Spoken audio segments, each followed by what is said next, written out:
The boy Dub Deuce in the building. What up, what up, what up? It is that guy Dub, and I'm back with another video. How you guys doing at the end of the day? Shout out, I'm good money. Now, today, you saying we got the brother in the building. What's going on, my brother Josh E. Robinson? What's happening, man? What's up, brother? Chilling, man. You saying right now we kicking off Super Bowl weekend. You say first of all, let's get your pick out the way. Oh man, look, and I ain't even watched. I probably watched maybe 4 downs of football this year, bro. I ain't even gonna lie to you. But if I gotta pick a squad, I'm leaning towards San Fran, man. Okay. You saying what's crazy is what I'm saying we get another historical saying halftime performance. You saying within Usher. You saying him getting his flowers. You saying while he's still alive. But it's crazy that it's been overshadowed by Taylor Swift. He said, I find that funny, don't you? See, I don't know if it's been overshadowed. I mean, this is something that, uh, yeah, there's a lot of attention going towards Taylor Swift, but Super Bowl like look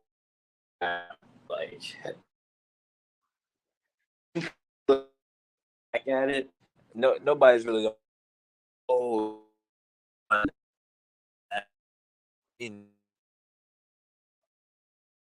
Right. to go out to Vegas to see the residency live, but I've seen, a lot of clips and friends of mine that went out there. Like, we in for a treat. I'm honestly tuning in just for the halftime show. Yeah, absolutely. Now you said like we're gonna get into a little bit of your background. You said wrestling, you said kickboxing, you said like you're pretty much a jack of all trades. You said, like first of all, how did you get started? First, like you said, wanting to do all of those things because it's not easy to get into one of them, but you're into a lot of stuff. Yeah. So, funny story, true story. Um, Kindergarten class. I know that sounds crazy, but I had a teacher in kindergarten. Much like most kindergarten teachers, they go, tell me what you want to be when you grow up. At the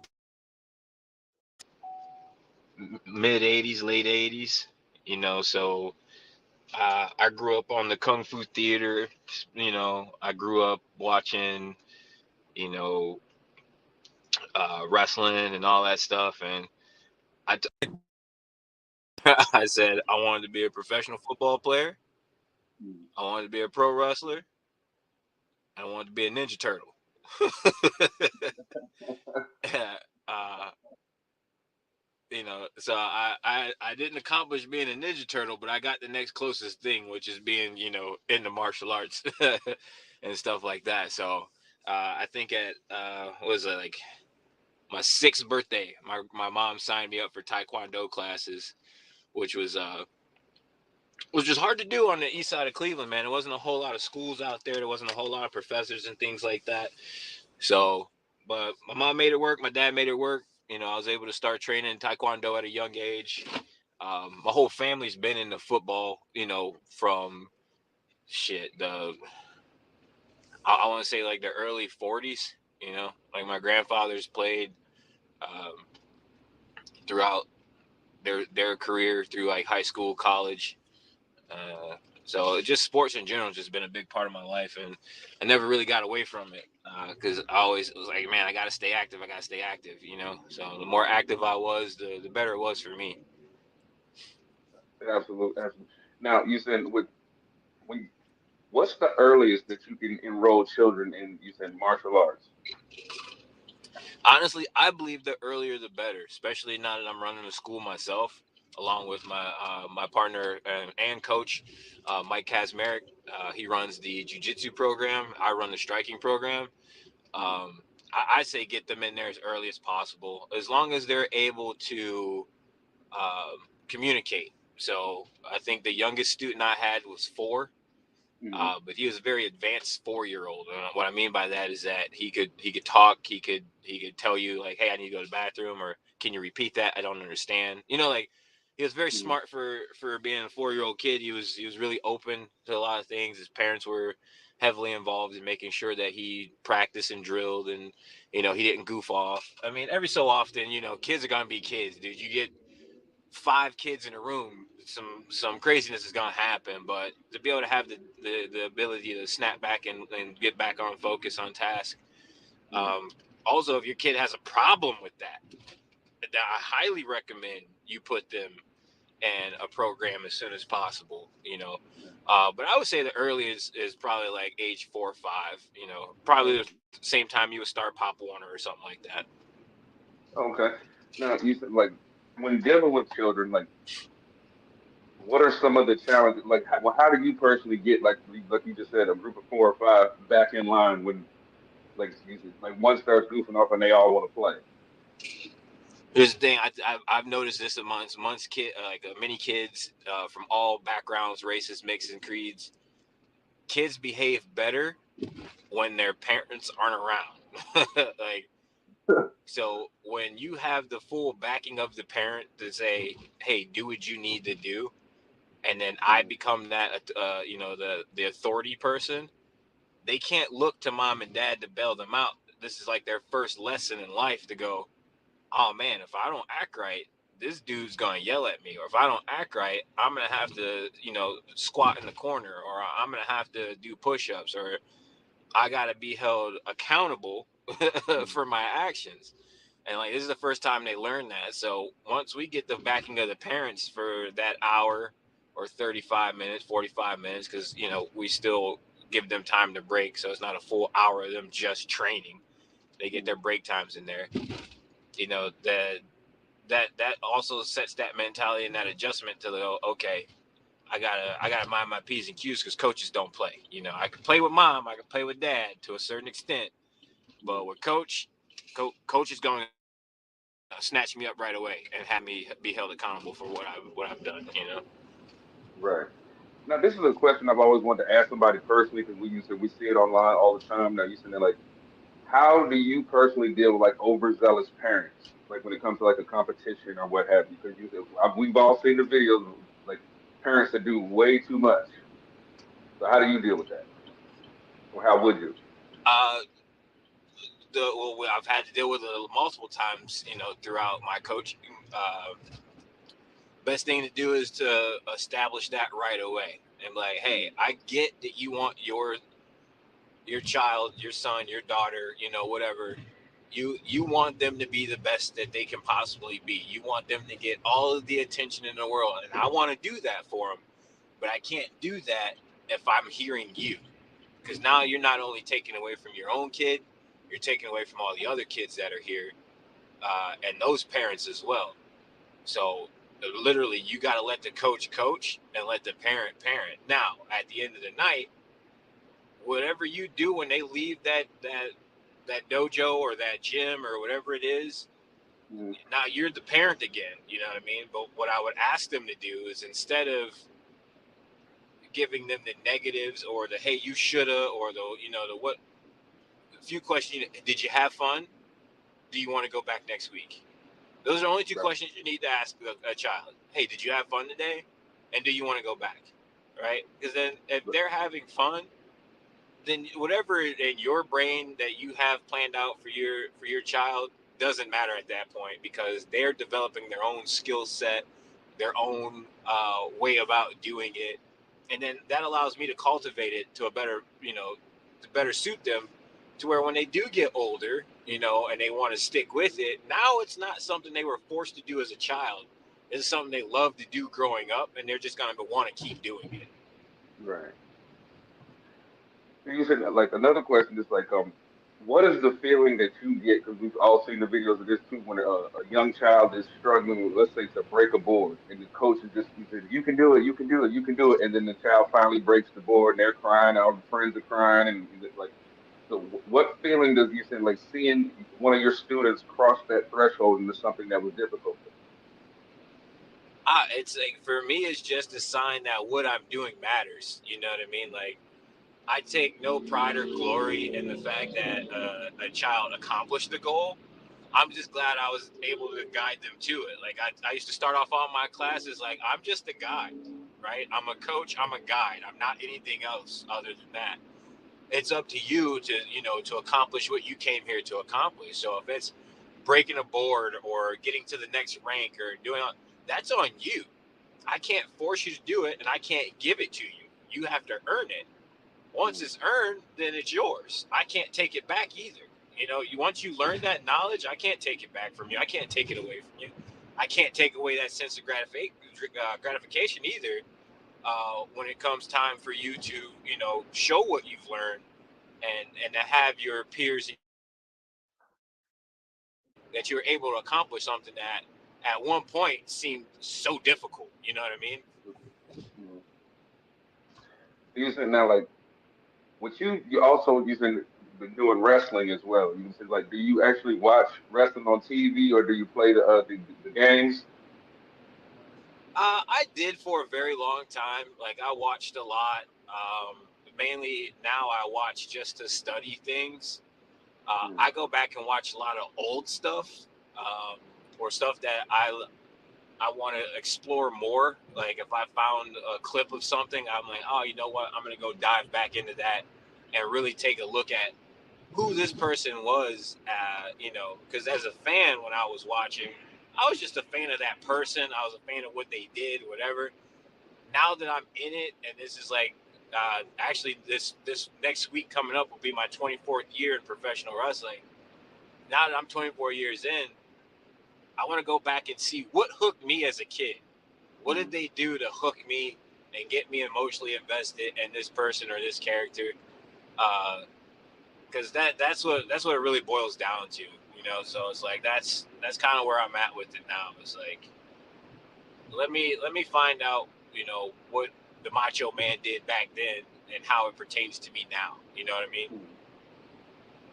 It's crazy because, like you said, kids today they don't. You said that they can look at the clips on YouTube as we all can, but they don't get that nostalgia from in the early '90s and then the Attitude Era and things like that. What do you think that set you saying like the Attitude Era apart from what we're seeing now?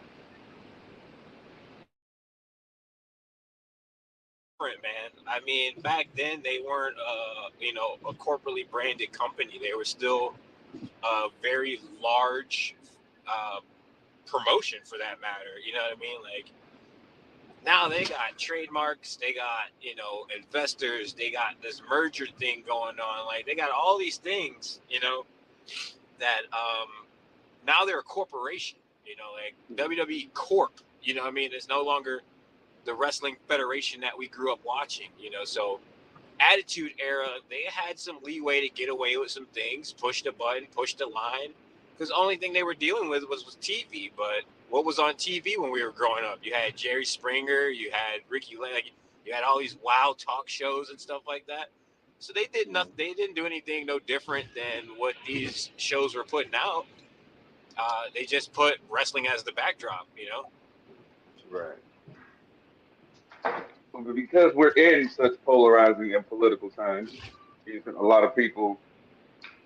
I mean, it's hard to pretty much do anything without somebody making it political. It's like, do you think that's a turn off because things Uh, become so political? I don't think so. I think gone are the times where, like my parents and grandparents used to say, like, you don't talk religion, you don't talk politics. You know what I mean? I think those times have come and passed, because now it is such a thing where everyone's kind of sharing their viewpoints politically, or their beliefs or whatever it is that they stand on. I think it gets a little oversaturated and overused. I think people try to make everything a political stance when it doesn't need to be. If it's something that you stand on it. It doesn't have to be a movement. Everybody's trying to create these new movements and this new culture, and it's like, it's not necessary. Uh, but yeah, I don't think it's something that is a problem at this point. Right. Well, professionally, you said like anytime I've ever been around you, you've been a consummate professional. And he said, I just want to ask this from a standpoint. He said, because we both are cool with our brother Lex Vegas. Now, when he gives you one of them chops to the chest, how do you stay in character and not get mad? Because I've seen that shit. And I've seen people have some rosy you send chest after Lex hit them. So how do you stay in character after that? At the end of the day, you're doing a job, man. Like you're there to do entertainment, and it's a physical entertainment. Um, yeah, you're gonna get mad, but that's the reaction you need to have when somebody slaps you in the chest. Like, but I know he wasn't doing it maliciously, or maybe he was. I don't know. You know what I mean? Like, you never really know. But at the end of the day, like somebody bought a ticket to watch you guys go out there and entertain for 15 minutes, and it's a physical contest. It's physical. Like you get chopped, you get hit. But as long as it's not done in an unsafe manner, I think you can kind of keep a cooler head about things, and just know that it's all part of the entertainment. It's part of the show. Right. Now, with that, it's like we see all kind of stuff. Like we learned all kind of terms throughout the years. How do you like when it comes to like giving receipts? Are you big on giving receipts, or you just gonna let it ride and we're gonna have a conversation after the match is over? I like so for me that's an old school terminology. I grew up in that era where it's like you did something to me, I'm gonna do it right back to you. I grew up in that era when I came into wrestling. Like I said, I broke in 2000. So that was rampant back then. You know what I mean? Like any Mhm. little mistake, bro, you're getting your lunch eaten. Um, but I think nowadays it's a little bit more calm. I know for me personally, you got a three strike rule with me. So if I give you the ease up twice, just know the third time you do something, I'm taking over, and then you're not gonna have a good night. And then when we get to the back, I'm gonna explain to you what happened and why you no longer had a good night. Um, because like again, at the same time, like yeah, it's a show and it's entertainment, but I do this for real. Like you know what I mean? Like I'm really who I say I am. I'm not a character. Um, when it comes to what I can do inside of a ring or inside of a cage. Like the skills are there. I just choose not to use them because we're telling the story. Now, if you no longer want to tell the story and you want to try to make a name for yourself, I'll expose you. So Mm. I try to keep that in my mind and just let them know, like, look, whatever you heard or you think you know about me, don't. Let's just go out here, have a good show, and then we can get through it. And majority of the time, I've never really had an issue. Literally, the last time I had an issue with somebody in ring was like 2008. Oh wow, that's been a real long You time know, ago. so it's been a real long time ago, and that just boiled down to somebody not wanting to do, what was asked of them, and I was put in a position where I had to basically save face. You know, it's like there's a reputation for the company and a reputation for me as a performer, Mm. and they were trying to take advantage of that, and I just had to take over. But yeah, that was the only time I ever did it, and you never feel good about doing it. It's not something where it's like, oh, I can't wait till somebody mess up so I can really hurt them. Like that's not what it is, dude. I need you to be as healthy as possible, just like you need me to be as healthy as possible, because this is how we make our money. If I'm not Right. there to wrestle you, and you're not there to wrestle me, then what are we doing? Like yeah, we'll have no show at that point. So Mhm. Well, you said, have you ever dealt with an opponent you said that has a specific finisher that you were like, oh hell no, I'm not fighting him. It's because his let's say his finisher is kind of dangerous. I mean, everything's done within context. I don't have a whole lot of rules about like maneuvers and things like that. Hmm. I pretty much let people know right off the rip. I'm like, hey, anything that's gonna have me fall on top of my head, we're not doing. I don't care if Hmm. that is your finisher or not. Um, it's for my safety. I'm not saying that you can't do it safely. I'm saying I can't do it safely. You know Right. what I mean? Like I'm letting you know it's gonna look bad if I do it because I'm self conscious about it because I broke my neck once. Oh wow. And so I am still cautious to this day, even though it's damn near 10 years later. Uh, it's just something that I'm not comfortable doing, But I'm pretty open to pretty much like I'm like we could do whatever, man. It's fine, but those are the one things I do try to avoid.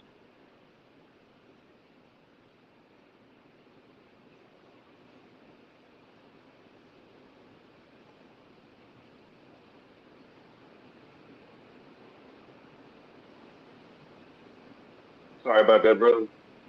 Okay, I was like, oh man, he dropped out. No, I'm still here. It's just, well,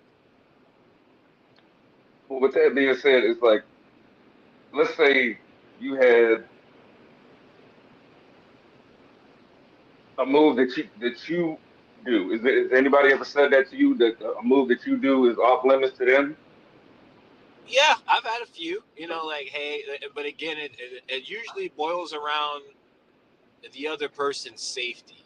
And Hmm. that's why I'm like, hey man, that's cool. We could go a different route. You know what I mean? Like, the worst thing you can do is to say, yeah, I'll do it. And then if you get hurt, you then go, oh, I didn't want to do that in the first place. And now you're trying to play the victim and play the bad, or, play the martyr and have me look like the bad guy. And it's like, man, we could have discussed it. You know what I mean? Like, there's other ways to do this. You know what I mean? There's more than one way to get to the end of the story. You know what I mean? Like, we don't have to necessarily have this be the way we end it. So I try, like I said, I try to be as open as possible. I try to be as easy as possible. Um, but if someone doesn't voice something right away and then try to do it later, then that's on you. I don't take any sympathy on that.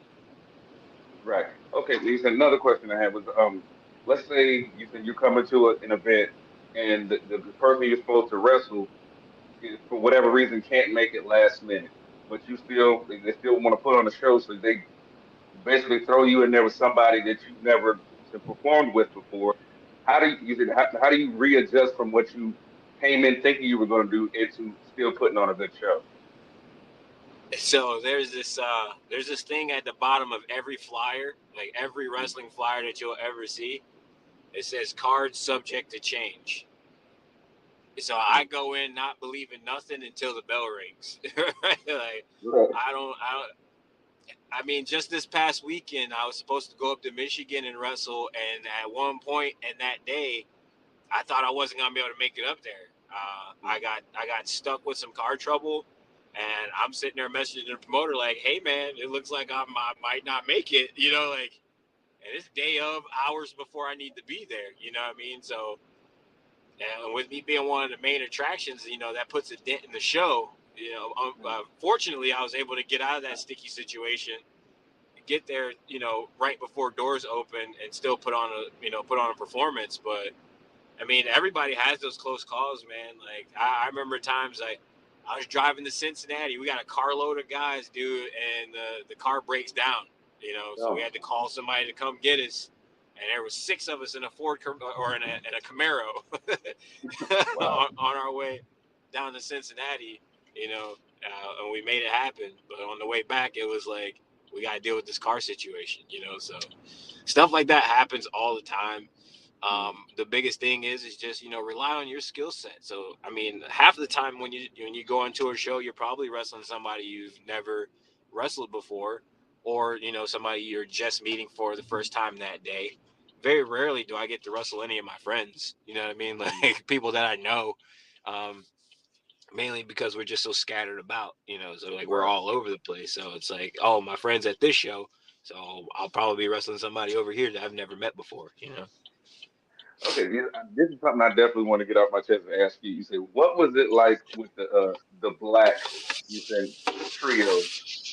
Because I know I had a shirt that said Black Wrestlers Matter, and anytime I wore that shirt, mofos was pissed when I had Oh that yeah, shirt on. that at that time, this was a hot button. This was 2015, 2016. So this was like right at the beginning of the BLM movement, or whatever you want to call it. Because but back at that time, there was some turmoil, right? Everything was starting to heat up, Mm. and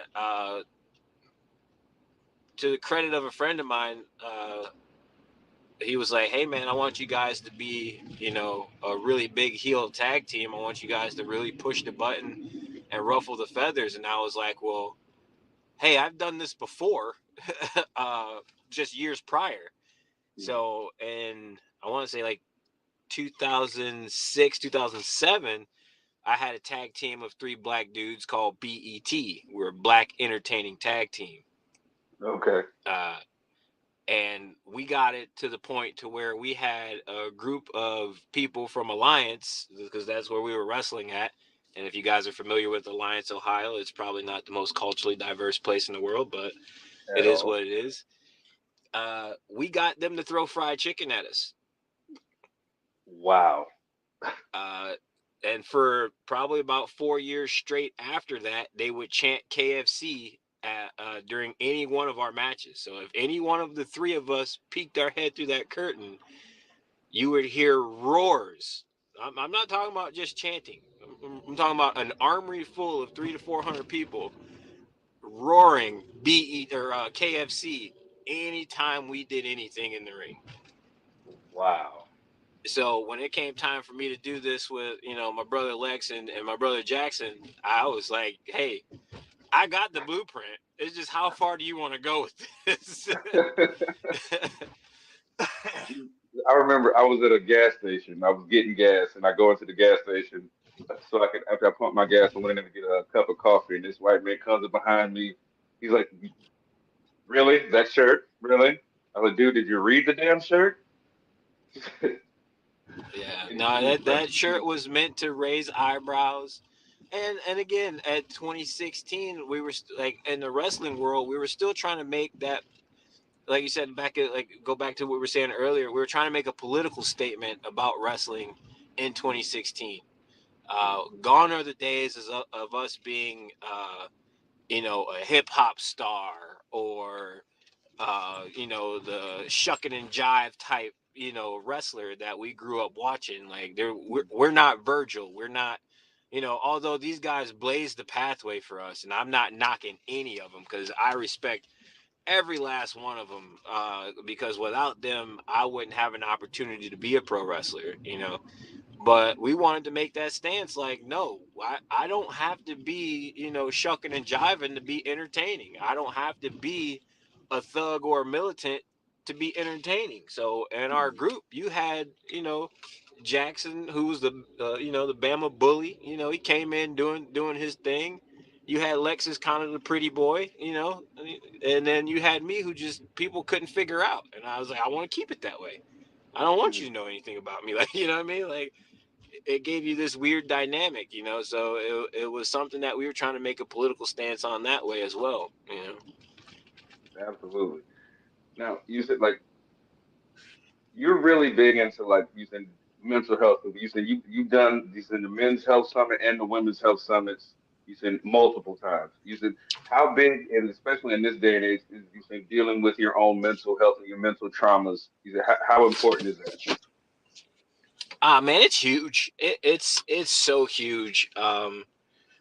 Especially for me, like I said, I've told my story multiple times, and I'll keep telling it because the more I tell it, the more the shame dies. Right? I don't let the shame grow and grow and grow to where I can't. I don't want to talk about it, but uh, I would say, like, mid 2011 was the first time I tried to commit suicide.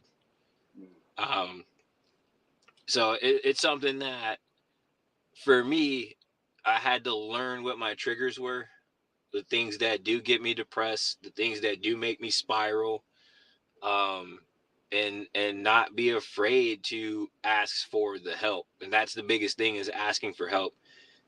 Even though you don't want it, especially sometimes you get in those modes, man, and it's just like, dude, I just don't want to be around anybody. I don't want to be near anybody. What I learned is that you still need those people to at least check up on you, because when you look back at it, they're like, okay, they were there even when I didn't want them to be. So they truly do, look out for me. They have love for me in some kind of form or fashion. You know what I mean? So it's like stuff like that. Like, you got to appreciate. Also, I'm glad I wasn't successful, looking back at it as well, because now I do have this experience and this platform and the responsibility to share my story, and hopefully it helps somebody else, and keep my door open and never shut anybody out who might be going through it. Because I mean, I still struggle, but at the same time, there's somebody who's not where I am, yet.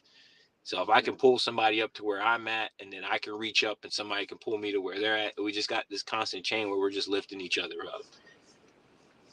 Right. Now, I always see some crazy stuff on the internet. We all know the internet's undefeated. It was a meme that I thought was pretty harsh. It said, "I'm here to help you with your mental health, but your triggers are not my problem." And I thought that was kind of, it's like, it almost sounded like an oxymoron statement. You know what I mean?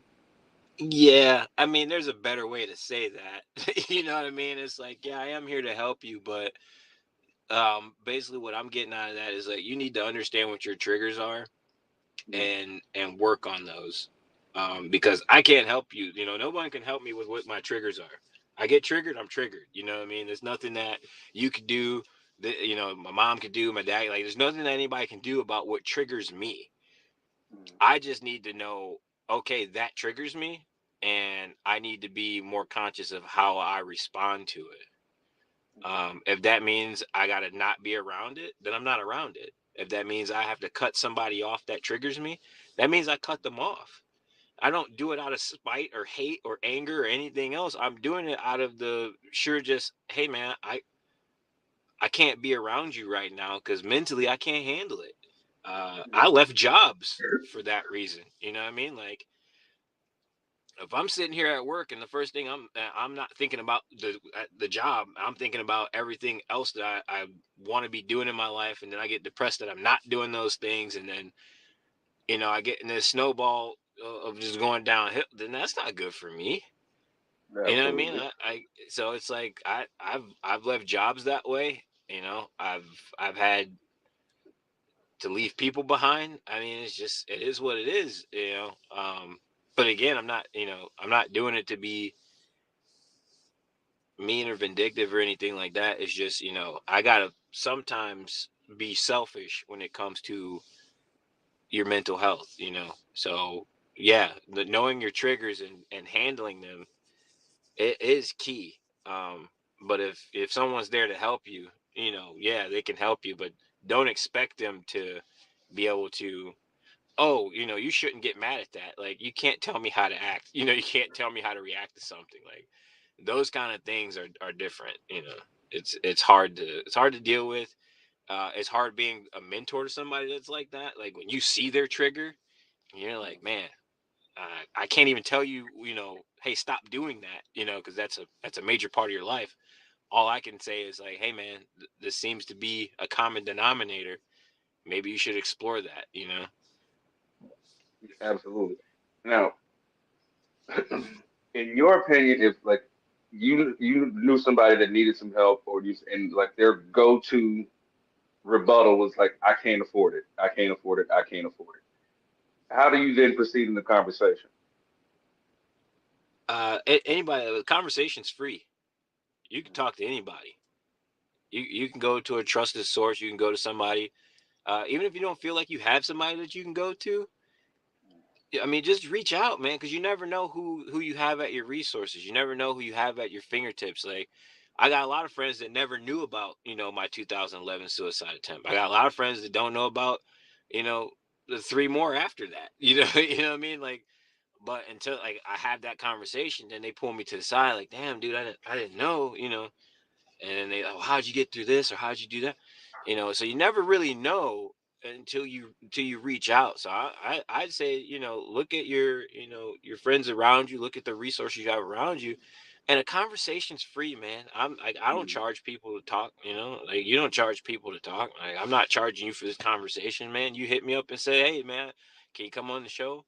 Let's make it work. Let's make something happen. Like anything like that it doesn't cost money. Now when like medication and shit like that, I understand. You know what I mean? Like that's something that is unavoidable. You can't really help that out, but at least being able to know in a time of crisis or in a time of need, if I can pick up a telephone or if I can drive over to your house, or if I can FaceTime you, or if I can, you know, whatever it is, that is a major step in the healing journey and the learning journey of taking care of yourself mentally, you know? Absolutely. Now, with that being said, because a lot of people, like especially like women, using like especially now, they said, we said, "Well, you need to talk to somebody." You said it's not the same as it was back in the day, and then we sit there and be like, "Well, we talk to our guys, you know, whatever, whatnot." Well, that's not, no. You need to talk to somebody professional. It's like it's almost like no matter, well, you know, like with certain people, like no matter what you say, that you said they've always got a one up. You try to prove their damn Yeah. point. You say, like, when somebody's saying that to you, how do you, as a man, handle that? You're like, "Yo, I'm talking to my guy." No, you need to talk to somebody professionally. And I was like, and I address it. Hey, maybe you're right. You know, maybe I do need to talk to somebody professionally. But for right now, I'm not there yet. Mm, Right? It's just like telling the alcoholic, yo, you need to go to AA. You know what? You're probably right. I need to go do something about my drinking, but I'm not there yet. You know what I mean? Like, mm, you can't twist somebody's arm into doing into doing something. And sometimes maybe that setting isn't the best setting for them to let it out. mm, You know, I know my doctors weren't it. You know, they're medicine people. You know, we come from a tribe of medicine people, so they remedied themselves. You know, so it was like you went to the doctor if something was broken. You didn't go to the doctor just cause. You know what I mean? Like, and even when it was broken, if it was fixable at home, guess what? Put these two popsicle sticks together and we're gonna be all right. You know what I mean? Like, um, but yeah, I mean, the way I address something like that is literally like, hey man, maybe you're right. I'm just not at that level yet. I'm not ready to sit on somebody's couch and dive deeper. I mean, I have my own process. Now I have sat on someone's couch. It wasn't for me.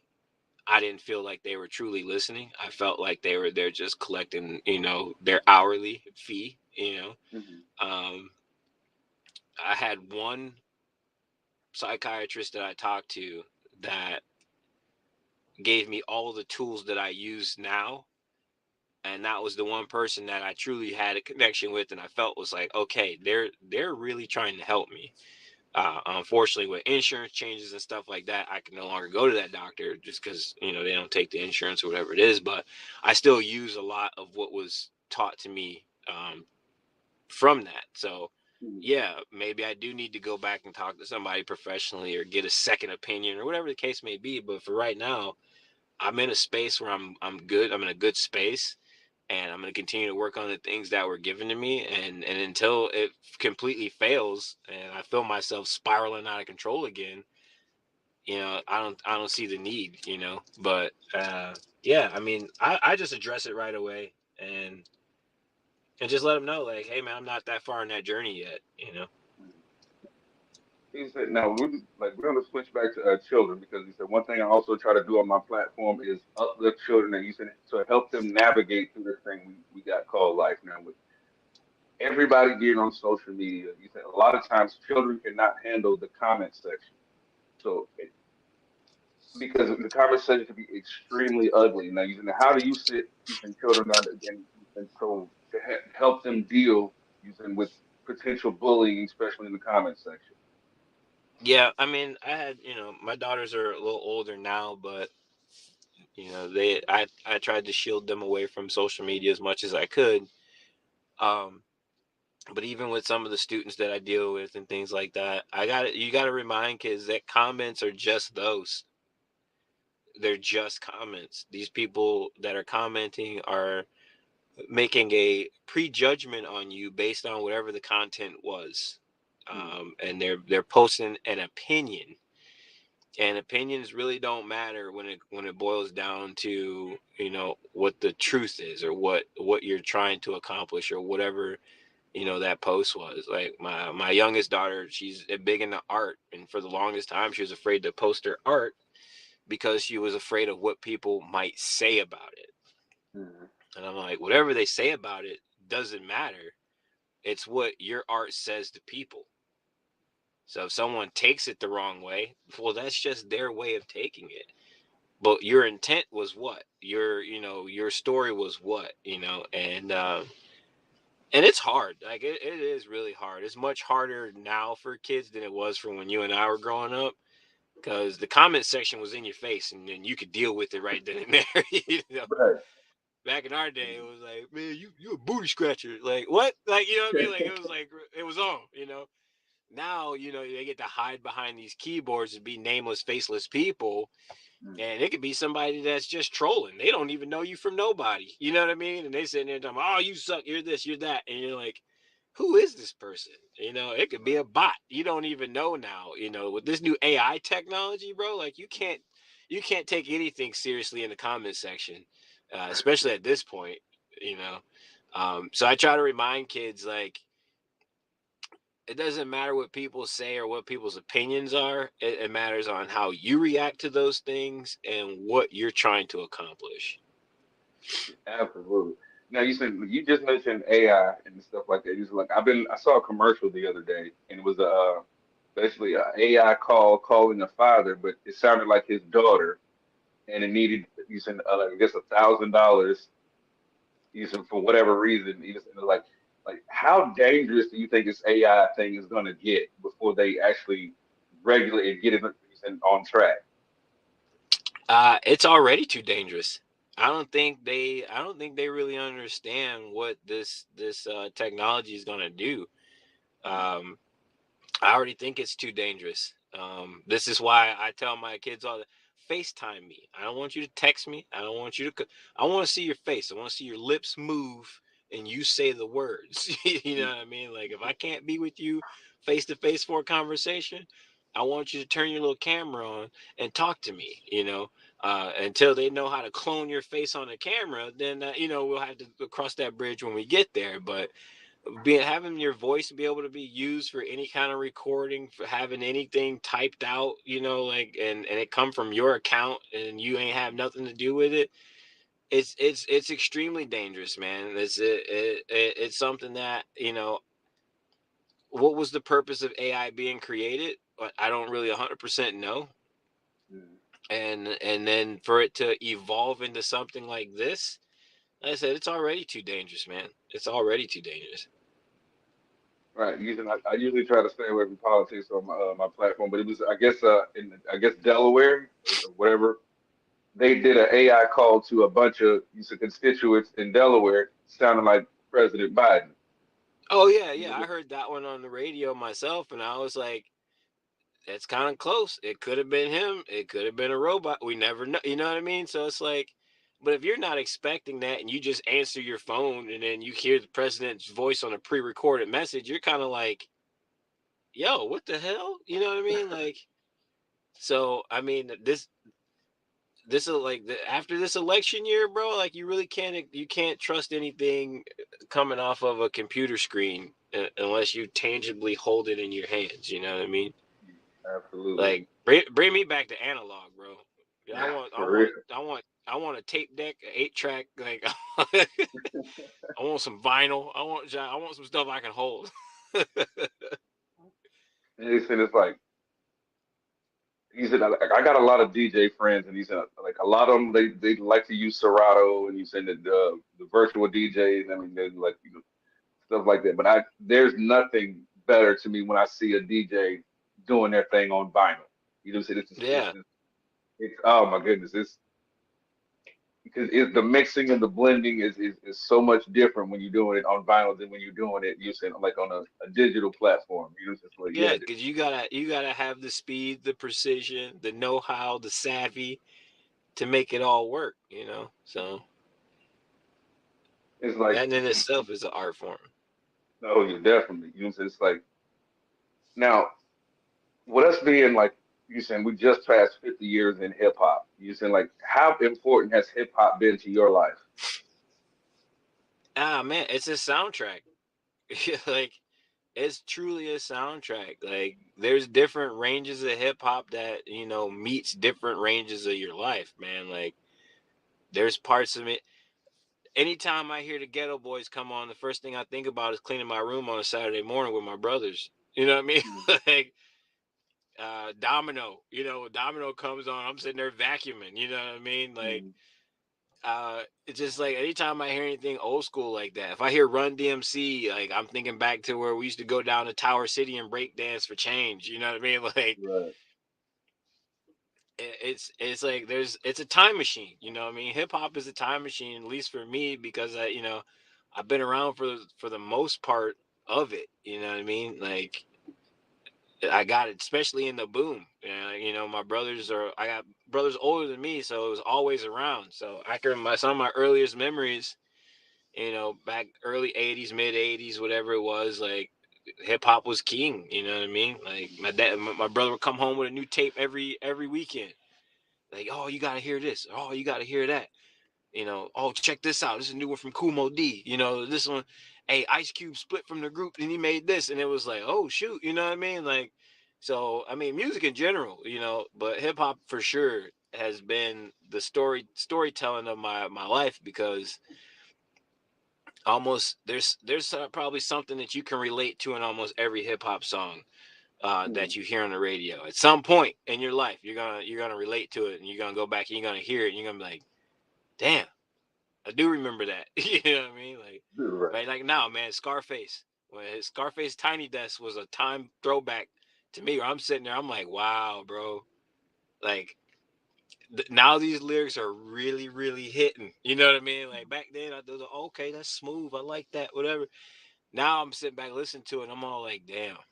Being a father, going through those emotions, those turmoils, and all that, the mind playing tricks on me, like, psh, bro, it hit too hard now. Yeah, exactly. Now, it's like I was watching a Vlad TV interview with Michael Jai White, and it was Michael Jai White had a Show Enough T-shirt on, and I'm a huge Barry Gordy's Last Dragon fan. I love that movie. One of my Oh yeah. favorite movies of all time. And my son happened to be looking over my shoulder and asked me who that was on his shirt. So I thought it was dope to be able to take my son down. You said memory lane to explain to him who Show Enough was, and then you Yeah. should actually be probably going to watch the movie today after the Super Bowl.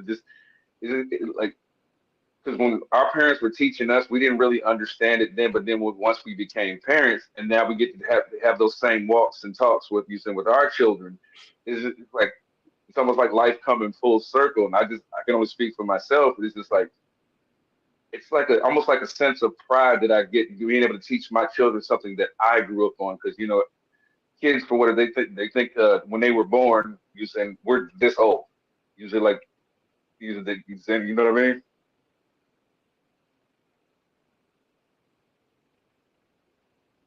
And it's just like it's one of those. Like I said, it's just one of those things. So, like, how do you feel, and how do you deal with using teaching your children using everything that you went through?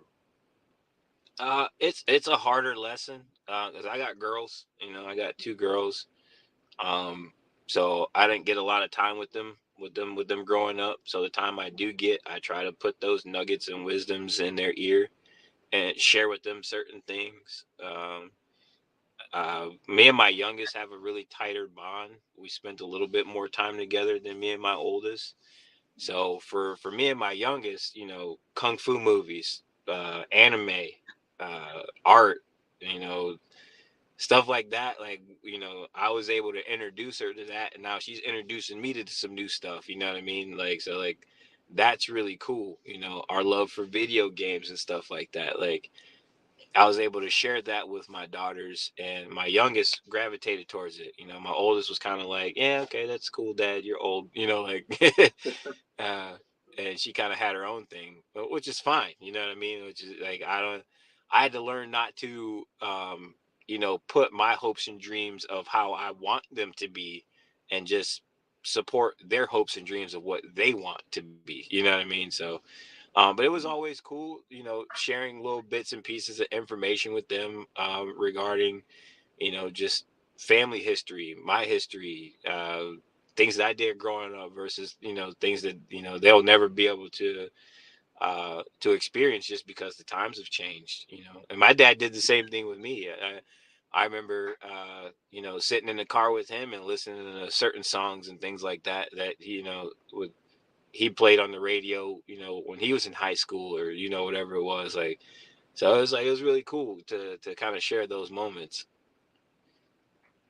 Yeah, absolutely. You said like we grew up on. You said my pops used to Harlem the Funkadelics, the Gap Band, all the kind of stuff like that. It was like I just remembered. You said my brother calling me. You said because he got invited to I guess hang out backstage because he's a DJ in Atlanta, and George said George Clinton in Parliament. You said we're actually performing, and my brother got to meet George Clinton. You said like he was like to basically telling me it was like one of the most greatest moments of his life because we grew up. He's like because pops was like every Saturday morning. It was like if it wasn't like early '90s hip hop, it was like Parliament Funkadelic, the Gap Band. You said like SOS. Oh, 100%, dude. Like, I missed out on my opportunity to meet Bootsy Collins by like 15 minutes. Like 15 minutes. If we didn't stop, like I would have been able to meet Bootsy Collins because he was shooting a music video with New Jack down in Cincinnati, and we were on our way to go wrestle for New Jack. And he was like, he kept telling us, he was like, man, y'all better come on, y'all better come on. We're like, we're hurrying, you know what I mean? And we took one stop, and when we got there, he was like, y'all done missed the shit now. We were like, what's going on? And he showed us the music video, and I was like, oh man, like just missed out on meeting Boosie Collins, but not same dude. Like, if it wasn't, for my dad introducing us to that kind of stuff, man, we never would have known nothing about it, So And it was just like one of those things. Like actually been able to have one of those moments on. You said my show. You said was like what, you said every time I put out a show. You said every guest I have is amazing. And you said it's like I had one guest where it was a sense of nostalgia because I grew up in Atlanta in the '90s, and you said Freaknik was the thing. You said like it's crazy. I actually was able to have using brother Marquise from Two Live Crew on my show. So using I was able to using feel that as well. mm, Using is like and it was like, super dope. He's a super cool guy. Using is actually using I've been talking to him and I want to get me and some of my other guests using together so that way we can using chop it up using and do things like that. Something I'm working on and using just if I can get everything together, I definitely using want to include you using in something like that if you're interested. oh, 100%, man. Like I'm all for meeting the people that kind of shaped. Like again, like I said, they shaped our way of life. They were very instrumental in putting our cultures on the map. You know what I mean? Like I got a chance to meet Doug Williams for the first time this past over the summer, and just seeing him and going like, "Yo, you are the reason we have two black quarterbacks in the NFL and in the Super Bowl game." You know what I mean? Like you're that reason. You're the first one to do it, and you trade. It was just cool to shake his hand and meet him and just like, thank you for everything, all the sacrifices you made, bro. Because like if it wasn't for you, we'd still be looking at the John Elways of the world playing quarterback position. So Yeah, and it's, I mean, 'cause like I said, bringing back up Vlad, you said right now he said Michael Vick on, and you said I've met Michael Vick before as well, but you said it's like you really don't understand. You said like you said what that does for us. You said it's like even back in like 2008, you said when Barack Obama was running, you said like what that did for our culture because we weren't able to attain those things. You know what I'm saying? It's like yeah, and you like using other people, they just like oh using and to them it's like no big deal, but you said they've already had all those and been able to achieve those accolades. So they didn't. A lot of them didn't understand and still don't understand. You said what that does. You said to our self esteem or to our you said our motivations and things like that. You know what I mean? It's like and it's almost like they want to tell us to shut up you know, and just think their way. But when we don't think their way, we're the one that's sheep because we're not thinking like them, which I right. think is a stupid concept within itself. You know?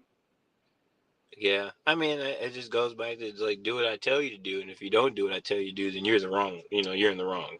So it's like it is something hard to navigate through, and these guys did it. Like you said, the Michael Vicks of the world, the Doug, the Barack Obamas of the world, they were able to pull something off that seemed impossible. Mhm. Now that those doors have opened, those doors have clicked. it's possible. Now we just got to be a little bit more savvy about doing it, because they now know that, hey man, this thing it's open for anybody to grab. So it's going to be protected a lot harder now, so you might have to work just a little bit harder to get there, but you can still get there. Absolutely. You said, now before we get up out of here, you said give everybody your socials so they can get in contact with you, and also let them know what you got coming up. Yeah, man, social media. I mean, I don't really have a personal one. I got my wrestling one, which is under chosen_EM. My Facebook's just Josh E. Robinson. Like I said, if you need somebody to talk to, just inbox me, and I can try to help you as best I possibly can. Dragon FS on Instagram is the striking program that I run. Team Zenith Ohio is the jiu-jitsu program that I'm a part of. We're located in Bidoff Plaza over in Brooklyn. Kids are welcome. It's a whole family event, dude. Like I recommend it for the whole family. Self-defense for the whole family, especially in this day and age. I don't care if you're male, female, whatever you identify as. You need to be a part of something that can teach you a skill set to at least protect yourself and get you to a surviving point. Like you can survive in a situation, because you're not going to always have, tools at hand in certain situations. So learn to use your body as what it's meant to do, which is protect, so I highly recommend you guys come check it out. And the first 2 classes are free. You get 2 free classes, bro. I'm not trying to, go at your throat right away. Right. And we're probably the most affordable school in the area. I said the average in the area is $135 a month. We're coming in well below that, depending on what you want to do, so we kind of cater it towards your needs. But yeah, man, all that information is up on the socials. Coming up, I'm about to go in here and get some training in on a Sunday. I'll be opening up a mentoring program for pro wrestlers. I'm not training anybody. Don't say that I'm training you. I'm just mentoring guys a couple days a week to kind of help them get to the next level, or just increase their visibility or increase their skill set. So I'll be doing that throughout the week as well. I said we got some wrestling shows that'll be popping up here pretty soon. I'm about to go in here and get some more details. So just, check the social media, man, and we'll keep everybody informed. Absolutely. Well, with that being said, if you guys like this video, make sure you smash that like button, turn on that bell notification so you don't miss another video. Now, without further ado, I love you. We didn't even mention him. Little Dub loves you. Josh E. Robinson loves you, man. We out of here, man. Peace. Peace.